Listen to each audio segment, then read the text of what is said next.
نحمده ونصلي على رسوله الكريم أما بعد فقد قال الله تبارك وتعالى في القرآن المجيد أعوذ بالله من الشيطان الرجيم بسم الله الرحمن الرحيم ذلك الكتاب لا ريب فيه هدى للمتقين وقال النبي صلى الله عليه وسلم خيركم من تعلم القرآن وعلمه الہی رونق اسلام کے سامان پیدا کر دلوں میں مؤمنوں کی الفت قرآن پیدا کر صدر محترم اسٹیج پر رونق افروز بزرگان دین اور حاضرین جلسہ آج کی اس محفل میں اور آج کے اس مبارک اجلاس میں میرا موضوع زبان دنیا کی سب سے پاکیزہ اور مقدس کتاب قرآن پاک ہے. ہمیں چڑھتے سورج کے طرح یقین ہے کہ اس کا ایک ایک حرف سچا اور صادق ہے. وہ قرآن پاک جس کی زبان مقدس، بیان مقدس اور جو فصاحت و بلاغت کا کھاٹے مارتا سمندر ہے، جس کے متعلق ارشاد ربانی ہے.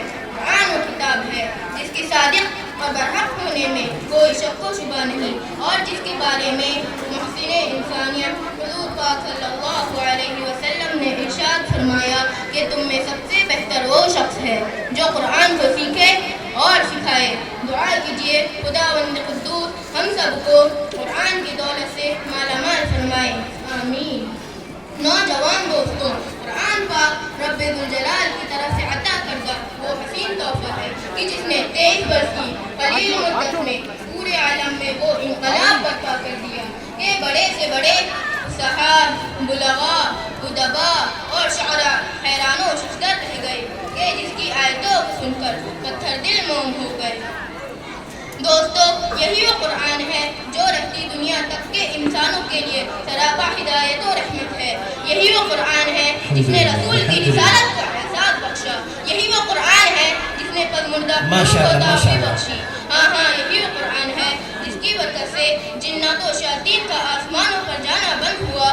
یہی وہ قرآن ہے جس کی برکت سے عزت و رفعت کے شامیانے گڑ گئے. یہی وہ قرآن ہے جس کی بدولت محبوب حقیقی کی رضا نصیب ہوتی ہے. یہی وہ قرآن ہے جو سچائی اور امانت داری کا درس دیتا ہے. یہی وہ قرآن ہے جس کی بدولت عمر فاروق رضی اللہ تعالی عنہ کو ایمان نصیب ہوا. یہی وہ قرآن ہے جس کی نظیر پیش کرنے سے ساری دنیا عاجز و قاصر رہی. یہی وہ قرآن ہے جس کا مثل پیش کرنے سے عرب کے فصیح و بلیغ زبان دانی کا دعویٰ کرنے والوں نے گھٹنے ٹیک دیے. یہی وہ قرآن ہے جس نے ضلالت و گمراہی کی دلدل میں پھنسی ہوئی انسانیت کو رشد و ہدایت کا پیغام سنایا. آپ حضرات سے گزارش ہے، خدا را ان بچوں کو بہت محنت سے تیار کیا گیا ہے آپ کو سنانے کے لیے کہ آپ اپنے بچوں کو سنیں، اللہ کے لیے سنیں. آپ ذرا سنیں تو صحیح، اس کی زبان کے اندر جو ہے کتنی باریکیاں ہیں، کتنا درد چھپا ہوا ہے. اس لیے آپ حضرات سے گزارش ہے خاموشی کا ساتھ سنیں. بڑا ماشاءاللہ. یہ وہ قرآن ہے جس کی حفاظت کا وعدہ خود خالق کائنات نے فرمایا. یہی وہ قرآن ہے جس کی تلاوت میں دلوں کے واسطے فرحت و بشاشت کا سامان ہے. یہی وہ قرآن ہے جس نے ذہنی قوتوں کو جلا بخشا. یہی وہ قرآن ہے جس کی برکت سے اجڑے چمن میں بہار پیدا ہوئی. محترم حضرات، آج کے اس نازک دور میں حفظ کلام پاک کو فضول سمجھا جاتا ہے. اس کے الفاظ رٹنے کو حماقت بتلایا جاتا ہے. کہا جاتا ہے کہ اس کا رٹنا اور بے سمجھے پڑھنا سود ہے.